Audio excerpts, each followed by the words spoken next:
Una de las cosas que hablábamos al principio era, o sea, la vez pasada era que había dos métodos, había más, pero principalmente dos métodos que queríamos repasar. El inductivo, una palabra técnica que era a partir de un texto ir como metiéndose al fondo, empezar a escarbar, hasta el fondo, ¿sí? Y tratar de ahí obtener una enseñanza. Y el deductivo era de un pasaje ir hilando con otro pasaje y otro pasaje para obtener una enseñanza global. ¿Sí? Entonces son dos. Por ejemplo, cuando escuchan un estudio bíblico, ustedes ya van a saber que cuando es un inductivo va a empezar a decir, va a agarrar un pasaje, va a empezar a leer todo el pasaje y después va a empezar, bueno, del 1 al 3, ¿verdad? Dice esto y empieza a profundizar en ese pasaje. Bueno, ahora le damos del 4 al 6, ¿verdad? Y ahí hace una enseñanza sobre eso. Es un método inductivo. Y otros cuando enseñan también, cuando de repente agarra y dice un pasaje, bueno, vamos a Eclesiastés, capítulo tanto, versículo tanto, ¿verdad? Y explica y de repente, bueno, ahora vayamos a Daniel, ¿verdad? O vayamos a el Evangelio de Mateo, por ejemplo. Y bailando diferentes tipos de versículos, eso se llama deductivo, ¿sí? Una enseñanza oral. Claro, se entiende que es una enseñanza bíblica, ¿verdad? Aunque a veces también puede ser para otra cosa. Bueno, entonces hoy lo que vamos a hacer es hacer una especie de análisis más profundo, general, ¿sí? No vamos a meternos mucho, pero de manera general lo que es el Antiguo Testamento, ¿sí? Y en el próximo encuentro vamos a hacer el segundo libro, que sería, o sea, el segundo canon, que sería el Nuevo Testamento. ¿Les parece? Bueno. ¿Qué saben del Antiguo Testamento? A ver, lo primero, que se le viene a la mente. Vamos a empezar por ahí.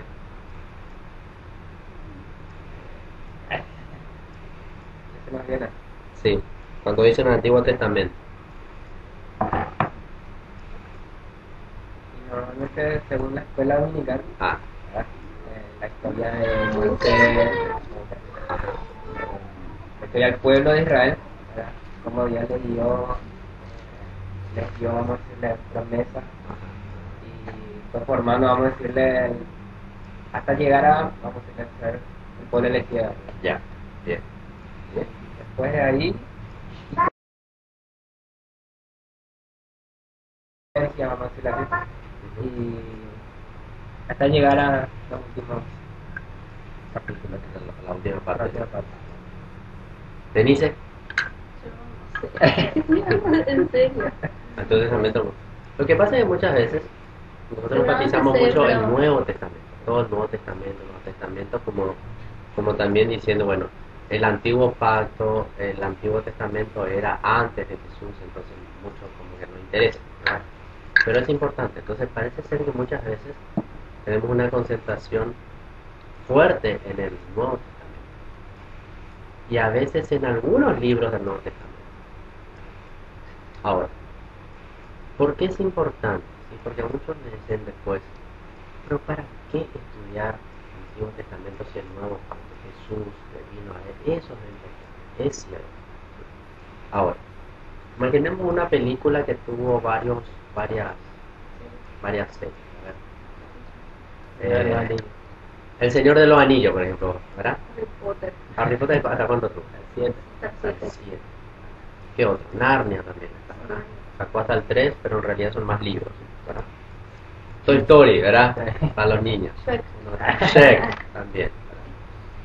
Bueno, eso tiene un argumento general. Rocky dicen algunos, ¿verdad? Tiene un argumento general. Bueno, hay en las películas, por ejemplo, donde el episodio 1 o la versión 1 se lanza primero y después se lanza la segunda como continuación de esa primera parte y la tercera como continuación de esa segunda. Es muy difícil llegar a entender totalmente la historia si no ves las tres películas. A veces comenzamos por la película 3, la tercera, pero como que no entendés o algo por el estilo, ¿verdad?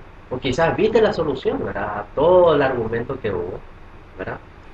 Pero no te queda como claro. Por otro lado, si te concentras exclusivamente en el uno, ves solamente la película versión uno, no terminaste la película. O sea, te quedaste ahí y ¿Será que pasó o no pasó?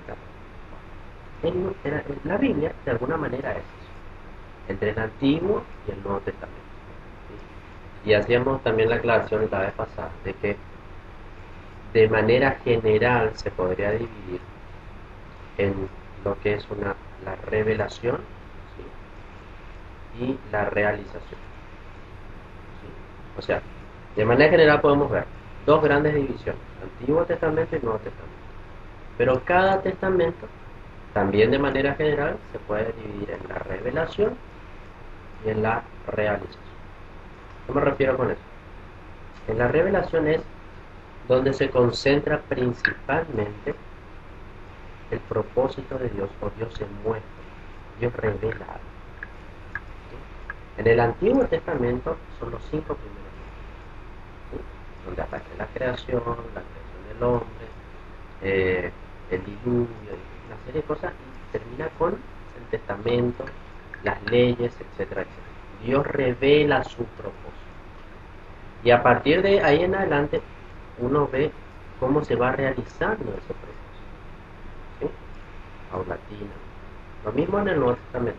Claro, esto de manera general, ¿verdad? No es una teología, sino que es una forma de cómo poder ir haciendo un esquema para poder entender. En el Nuevo Testamento también. El proyecto de Dios se revela fuertemente en los 4 evangelios, donde está Jesús. Y muestra a Jesús habitando en medio de la gente, enseñando, dando nuevas aperturas, etcétera, etcétera. Pero a partir de Hechos en adelante, se ve como la realización de eso que Jesús vino a implantar, y ve cómo tiene continuidad. ¿Sí? ¿Entiendes?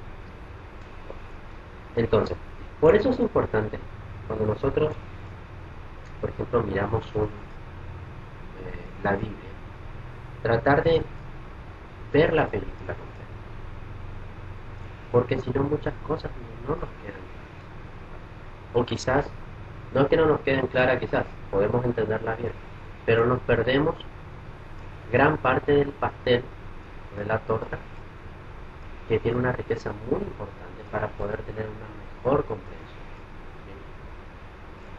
Un ejemplo clásico es, por ejemplo, ¿por qué Jesús en un momento dado del Nuevo Testamento se le dice, Él es el Cordero de Dios? ¿Se acuerdan de ese pasaje? Cuando Juan el Bautista de repente le dice, he aquí el Cordero de Dios a sus discípulos del momento, ¿verdad? Y se dan la vuelta y ¿quién es? Entonces uno, bueno, suena lindo, quizás uno se imagina un corderito, Heidi, no sé, la ovejita saltando por ahí, no sé, ¿verdad? Pero, ¿por qué dice Cordero? Para eso hay que entender el contexto del Antiguo Testamento, porque ahí empieza todo el tema del sacrificio, etc. Uno de los libros que es sumamente complicado leerlo si no existiese el Antiguo Testamento es Hebreos, por ejemplo. Hebreo es un libro que como que da complemento a lo que el Antiguo Testamento, principalmente Levítico y los libros de las leyes,